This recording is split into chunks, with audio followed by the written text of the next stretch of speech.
मित्रांनो नमस्कार. व्हायरल मराठी न्यूजमध्ये सर्वांचे स्वागत. राज्य देश विदेशातल्या बातम्या बघण्यासाठी व्हायरल मराठी न्यूज या चॅनलला सबस्क्राईब करायला विसरू नका. विशेषतः राजकारणाशी निगडीत बातम्यांसाठी चॅनलला सबस्क्राईब करा. अवघ्या काही महिन्यात विधानसभेच्या निवडणुका होणार आहेत. नक्कीच या विधानसभेच्या निवडणुका प्रयत्नाची पराकाष्ठा काही उमेदवारांना करावी लागणार आहे. त्यामध्ये अग्रक्रमाने छगन भुजबळ यांचं नाव घेतलं जातं.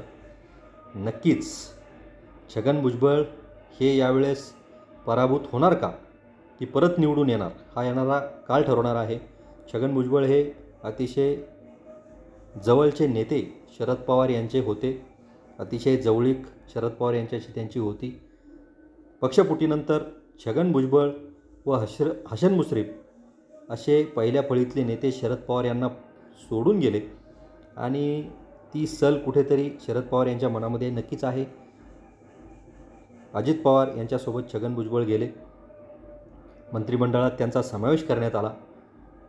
त्यांना जेलसुद्धा भोगावी लागली होती. त्या जेलच्या भीतीने ते अजित पवार यांच्यासोबत गेले का आणि कुठेतरी अजित पवार यांच्यासोबत गेल्यानंतर जुना सहकारी आपल्याला सोडून जातो ही सल शरद पवार यांच्या मनात नक्कीच राहिली. ती सल ती येणाऱ्या विधानसभेत छगन भुजबळ यांना पराभूत करून काढणार का? अवघ्या महाराष्ट्राने बघितला ओबीसी आणि मराठा संघर्ष अतिशय टोकाला गेल्या लोकसभेत आणि लोकसभेच्या अगोदर गेला. नक्कीच त्याचा फटका येत्या विधानसभेत छगन भुजबळ यांना बसणार का हे सुद्धा येणारा काळ ठरवणार आहे. मराठा समाजाला आरक्षण मिळालं पाहिजे यासाठी मनोज जरांगे हे उपोषणाला बसले. शासनाने त्यांच्या मागण्या मान्य केल्या, परंतु त्यांचा अट्टाहास ओबीसीमधूनच आरक्षण दिलं गेलं पाहिजे असा होता आणि अनावधानाने त्यांनी ओबीसीतून आरक्षण मागितलं आणि अनावधानाने ओबीसी विरुद्ध मराठा असा संघर्ष महाराष्ट्रात पेटलेला आपण बघितला आहे. त्याचं नेतृत्व छगन भुजबळ यांनी केलं. मराठा समाजाच्या ज्या काही सभा झाल्या त्या सभेला तोंड देण्याचं किंवा सभेला प्रत्युत्तर म्हणून ओबीसीच्या एल्गार सभा झाल्या. नक्कीच येणाऱ्या विधानसभेत जरांगे फॅक्टर भुजबळांविरोधात किती महत्त्वाचा ठरतो हे आपण अवघ्या काही महिन्यात बघणार आहोत. गेल्या लोकसभेत मराठा फॅक्टर किंवा एम फॅक्टर किंवा जरांगे फॅक्टर नक्कीच मराठवाड्यात आणि पश्चिम महाराष्ट्रात चालला. पंकजा मुंडे यांचा पराभव मनोज जरांगे यांच्यामुळं झाला.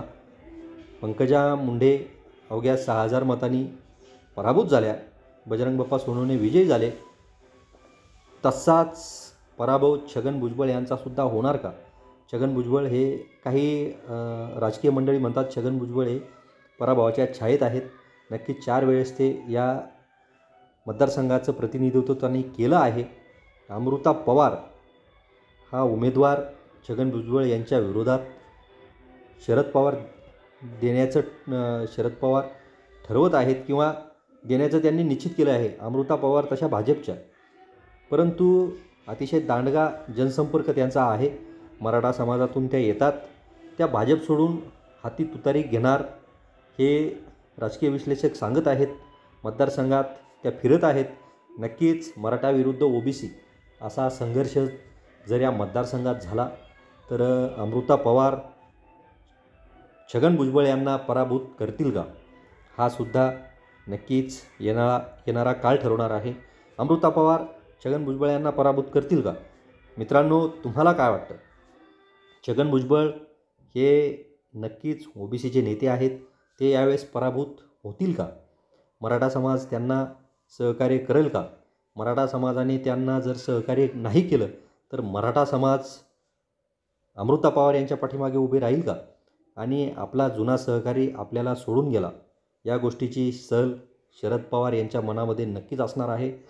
शरद पवार कुठेतरी छगन भुजबळ यांना पराभूत करून तो वचपा काढणार का? नक्कीच मित्रांनो तुम्हाला काय वाटतं?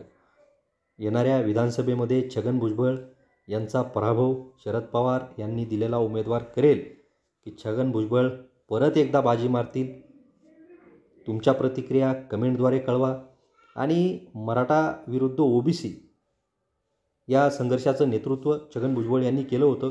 मराठा समाज नक्कीच त्यांना सहकार्य करणार नाही किंवा करेल ह्यासुद्धा प्रतिक्रिया आपल्या कमेंटद्वारे कळवा. धन्यवाद.